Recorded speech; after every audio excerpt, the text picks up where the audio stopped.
तक हम लोगों ने भगवान के विवाह तक की कथाओं का रसास्वादन किया। भगवान का यही स्वभाव है, माता लक्ष्मी का यही स्वभाव है। जब हम शिशुपाल की तरह मैया लक्ष्मी को अपनी पत्नी बनाने के लिए हम लग जाते हैं, तो माता लक्ष्मी कहती हैं हम तो पत्नी केवल एक, केवल नारायण। पुत्री बनाओगे तो बन जाऊंगी, माता बनाओगे तो बन जाऊंगी, लेकिन जिस दिन अपनी पत्नी बनाने के लिए कोशिश करोगे उसी दिन से आपके यहाँ पतन का रास्ता प्रारंभ हो जाएगा।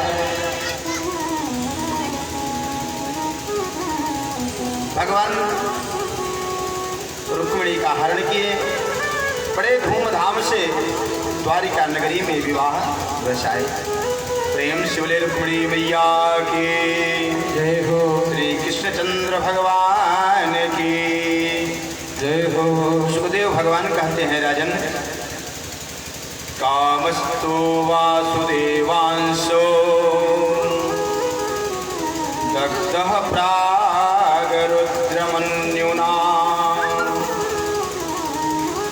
देहोपपत्तये भूयः तमेव प्रत्यपद्यत।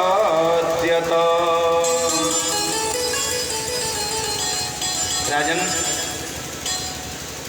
धीरे धीरे समय व्यतीत हुआ। भगवान के यहाँ स्वयं कामदेव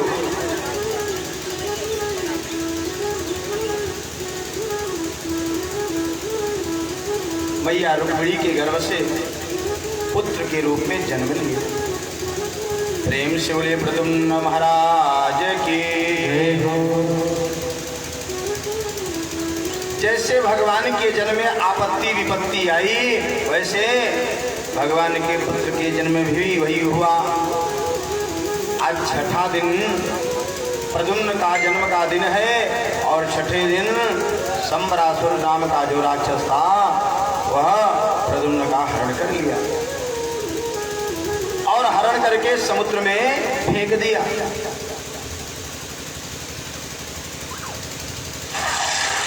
मछली निगले,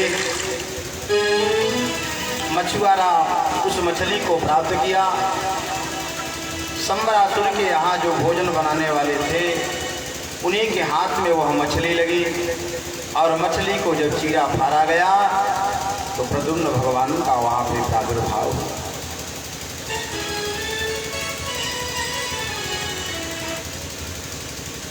जिस समय बाबा भोलेनाथ कामदेव को भस्म कर दिए थे, महारानी रति भगवान के चरणों में बार बार अन्वय विनय की। बाबा भोलेनाथ ने बड़ा सुंदर मैया रति से बोले, हे देवी कृष्ण तनय हुई हई पति तोरा वचन अन्यथा होई नमो।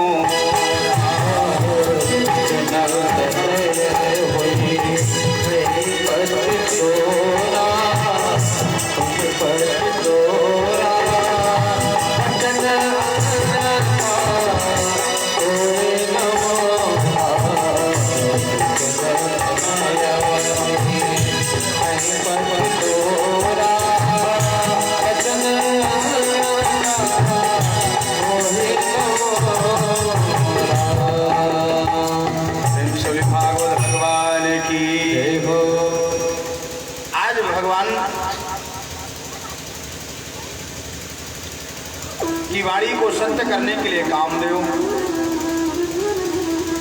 भगवान के यहाँ पुत्र के रूप में, और वही रति संबरासुर के यहाँ दासी के रूप में उपस्थित है, और उसी दासी को जो है उनके लालन पालन के लिए समर्पित किया जा रहा।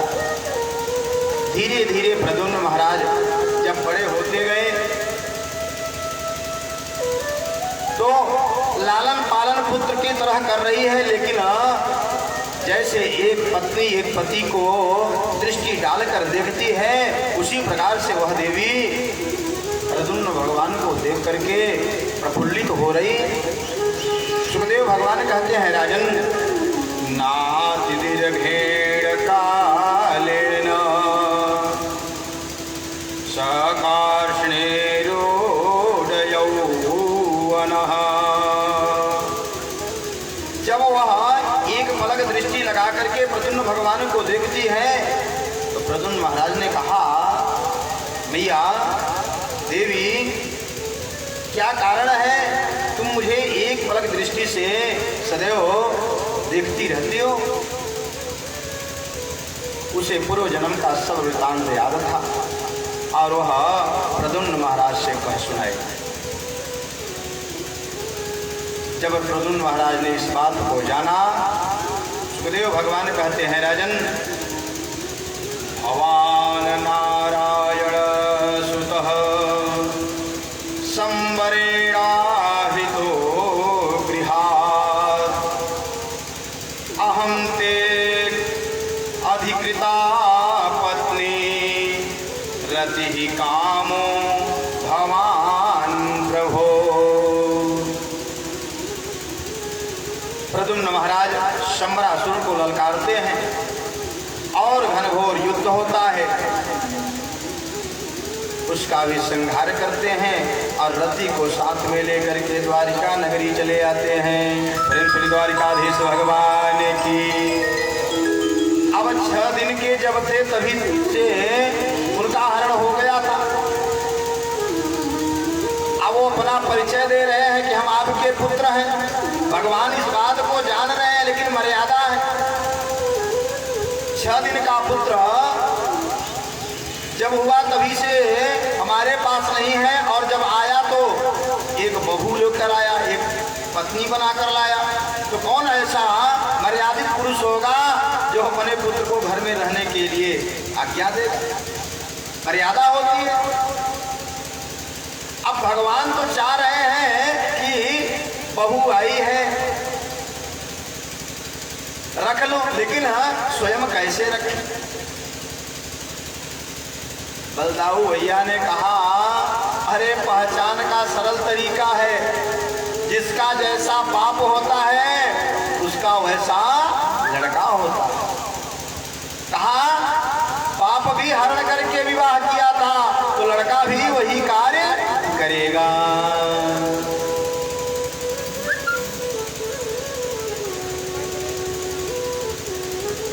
प्रद्युम्न महाराज सुंदर ढंग से द्वारिका नगरी में रहने लगे। सुखदेव भगवान कहते हैं, राजन भगवान के और भी विवाह हुए क्या प्रभु? हाँ,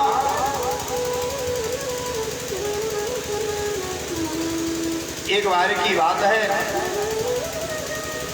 सत्राजित नाम का जो राजा था उसके पास समयंतक मणि थी। वह मणि 8 भार सोना प्रतिदिन देता था।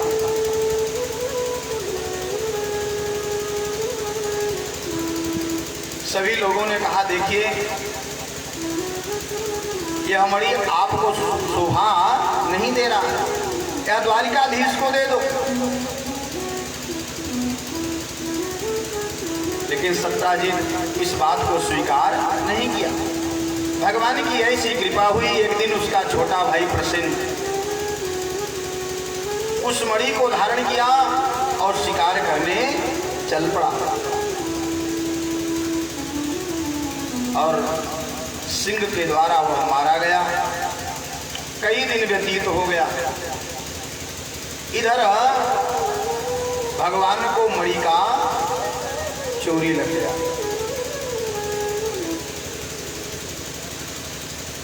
कहा, आपसे कहा गया था कि दे दीजिए, द्वारिकाधीश को नहीं दिए, तो इस मणि को द्वारिकाधीश ही ले लिए।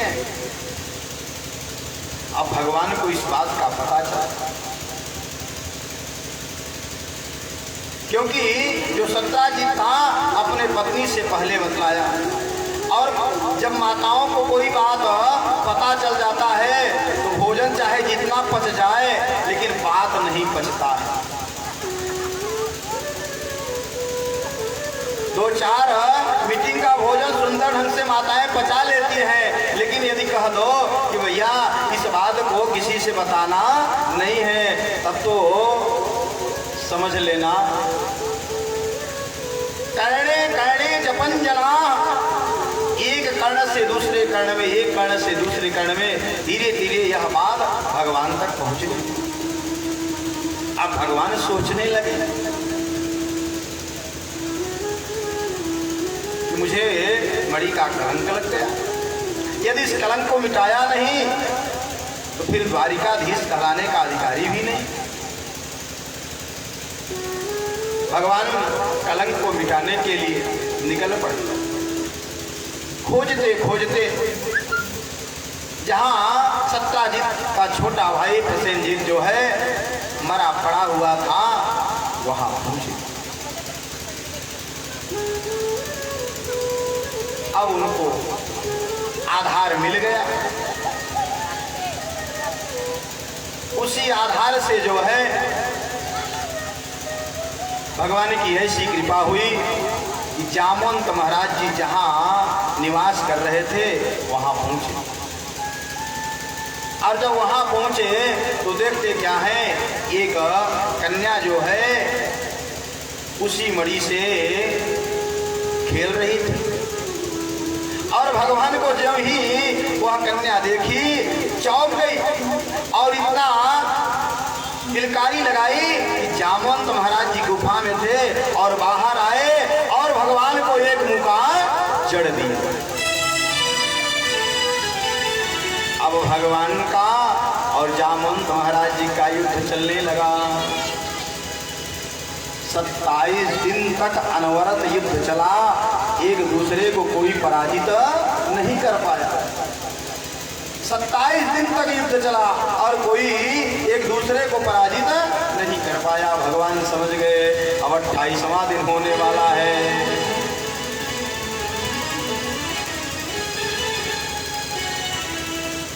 हमने बार बार यही निवेदन किए हैं, जब तक आप 10 इंद्री को, 28 का मतलब 8 और 2 10 इंद्री को अपने में बस अपने में लगा करके और मन को भगवान में लगाओगे तभी भगवान की प्राप्ति होती है। पहले 10 इंद्रियों को अपने में रखो और तब मन को, एकादश इंद्री को भगवान के चरणों में।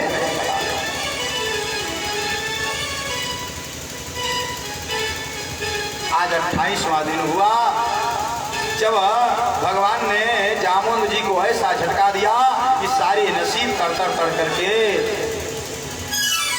परास्त हो।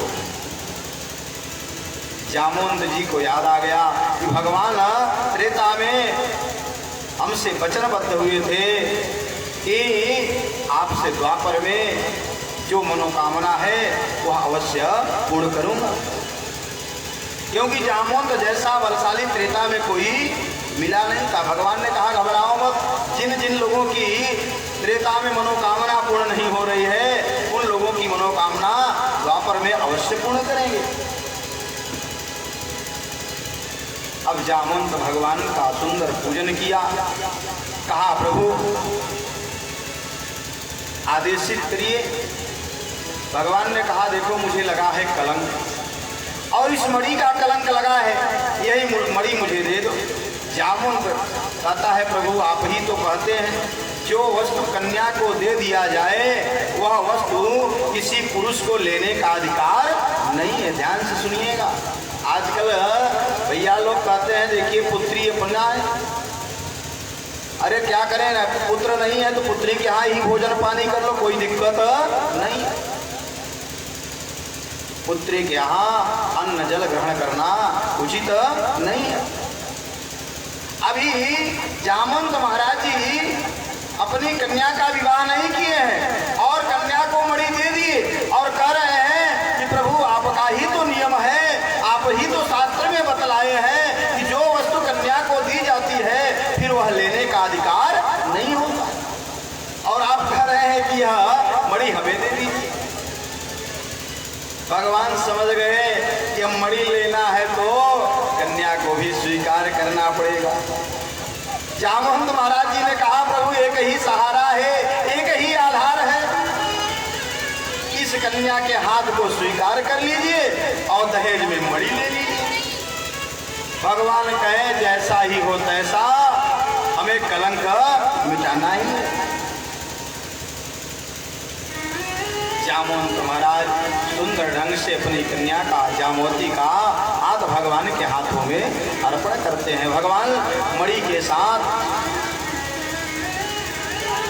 विवाह करके द्वारिका नगरी आते हैं और विचार करने लगते हैं, लोग हमारी बड़ी हंसी उड़ाएंगे, बड़ी मजाक लेंगे। अरे ये तो नरलीला करने आए हैं, कब से पशु लीला में लग गए। अरे रिक्ष भालू से कोई विवाह करता है, लोग हमारी बड़ी हंसी लेंगे, मजाक लेंगे। अभी वर्ण बदल करके दूसरी वर्ण की कन्या लाओ तो कितनी मजाक के हम लोग पात्र बन जाते हैं। और हम वो वर्ण क्या सीधे सृष्टि ही बदल दिए हैं। नर के साथ किए होते ठीक है, अब तो सीधे हम पशु के साथ विवाह कर बैठे, बड़ी हंसी होगी, बड़ा मजाक होगा। कोई देख नहीं रहा था, एक सुंदर द्वार पर ही एक दरवाजा था, और जो कि बाहर से आने पर जिसे आजकल कहते हैं गेस्ट हाउस, गेस्ट रूम, उसी में माँ भगवती जामवती को ले जाकर के भगवान बंद कर दिए। इतने में रुक्मिणी मैया दौड़ कर आई, अरे प्रभु क्या इसमें क्या रख करके बंद कर दिए? कहा होगा कोई बात नहीं है, चलो अपना काम करें। अब माताओं का हट होता है, माताएं यदि किसी बात को कह दो कि नहीं इस विषय में मत जानो तो हट कर बैठ गए। जिस बात को मना करो वही बात माताएं दृढ़ करके अटल होकर के जानना चाहती हैं। माता रुक्मिणी ने कहा प्रभु नहीं बताइए क्या इस कमरे में बंद किए? कहा कुछ नहीं है, कोई बात नहीं है, चलिए। मैया रुक्मिणी हट कर बैठी, और जब भगवान ने ही दरवाजा खोले तो मैया रुक्मिणी श्राप दे दी कि चाहिए इस कमरे में जो बंद है वो हमारी तरह हो जाए। प्रेम से बोले वृंदावन हरिलाल की। भगवान यही चाह रहे थे, यह रिक्ष भालू तुम्हारी तरह हो जाए, तभी तो विवाह करने में अच्छा हो।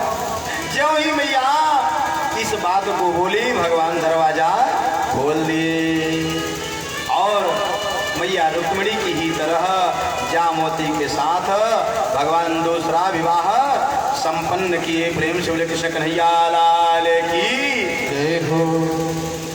अब इधर मणि जब सत्ताजीत को वापस किए, यही जनता है, जब तक मणि का पता नहीं चला था तो लोग कहते थे देखिए जीवन भर ये चोरी किया है, ग्वाल वाला है, कभी माखन चोरी, कभी चीर हरण, कभी मन हरण, जीवन भर ये चोरी किया, आज भी चोरी कर रहा है राजा बनने के बाद भी।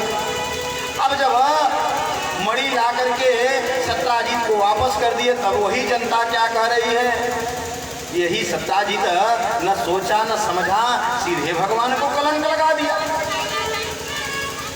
अरे कम से कम विचार तो करना चाहिए था, किसी को इतने जल्दी कलंक नहीं लगाना चाहिए। यही जनता है, कभी किसी सरकार का, कभी किसी सरकार का बुरा अनुवाद गाता, कब जनता का मन पलट जाए यह कोई जानता नहीं है। लोग सत्ताजीत का मजाक लेने लगे। सत्ताजीत सोचा अभी संसार में हमारा भी मजाक होगा, कहा इस मजाक से बचने के लिए क्या किया जाए। वह विचार किया कि अपनी पुत्री का विवाह इन्हीं के साथ कर दें तो ये हमारे दामाद हो जाएंगे, और जब ये हमारे दामाद हो जाएंगे तो ये हमारी दहेज में दे देंगे तो कलंक हमारा भी मिट जाएगा। सत्ताजीत भी अपनी पुत्री सत्यभामा का विवाह भगवान के साथ कर दिया। प्रेम से कृष्ण कन्हैया लाल की जय हो। इस तरह से भगवान का तीसरा विवाह संपन्न हुआ। एक दिन भगवान अपने सखा अर्जुन के साथ भ्रमण कर रहे थे और सूर्यपुत्री यमुना भगवान को पाने के लिए कात्यायनी महामाये महायोगिन्यधीश्वरी नंदगोपसुतं देवी पतिं मे कुरुते नमः इसी का जाप कर रहे थे। भगवान ने अर्जुन से कहा जाओ देखो यह देवी यह कन्या इसलिए तपस्या कर रही है। अर्जुन जब पूछते हैं तो यही कहती है कि द्वारिकाधीश को पाने के लिए। अर्जुन कहते हैं आपकी बड़ी सुंदर लॉटरी लगी हुई है। क्या क्या हुआ? अरे 3 के बाद चौथा भी बनने वाला है। चौथा भी भगवान का विवाह संपन्न हो गया। प्रेम से बोले कृष्ण कन्हैया लाल की। चौथा विवाह कालिंदी के साथ भगवान का संपन्न हुआ। उज्जैन के राजा विंद और अरविंद थे। उनकी बहन का नाम मित्रविंदा था। इनके पास 7 बैल थे। इन्होंने शर्त रखा जो इन 7 बैलों को एक साथ नाथ देगा उन्हीं के साथ अपनी बहन का हम विवाह कर देंगे। ये 7 बैल कौन हैं? काम, क्रोध, लोभ, मोह, मद, मत्सर, अविद्या।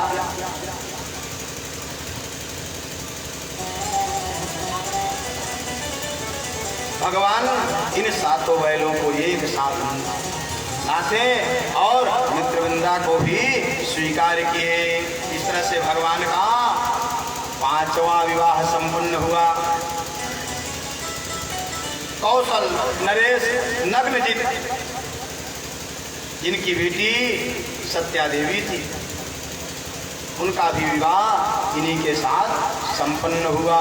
प्रेम से बोले कृष्ण कन्हैया लाल के।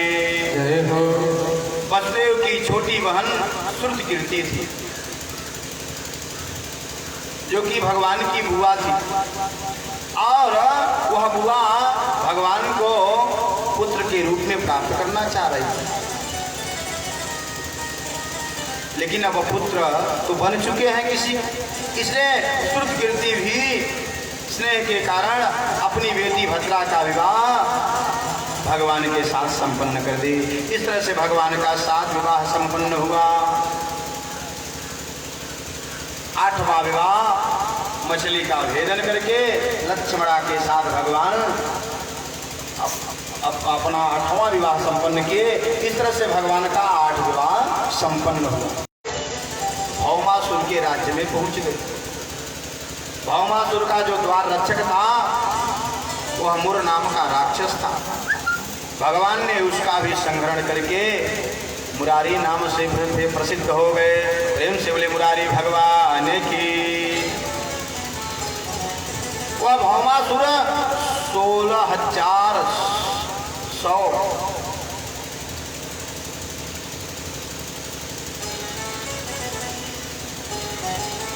16,100 कन्याओं को बंदी बनाकर रखता था। जिस राजा को परास्त करता था उसी राजा के कन्या का हरण करके अपने यहाँ बंदी बना लेता था और वह प्रतिज्ञा किया था कि सबका एक साथ विवाह संपन्न करूंगा। भगवान भौमासुर का भी उद्धार किए। अब जब एक साथ सबको बंदी गृह से बाहर लाए, सभी कन्याओं ने कहा प्रभु इस संसार में अब हमें कोई स्वीकार नहीं करेगा। संसार का यही नियम है। भगवान कहते हैं जिसको कोई स्वीकार नहीं करता उसे हम स्वीकार करते हैं। दर पर तुम्हारे आया, दर पर तुम्हारे आया, ठुकराया उठा लो। दर पर तुम्हारे आया, ठुकराया उठा लो। दर पर तुम्हारे आया, ठुकराया उठा लो।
बहु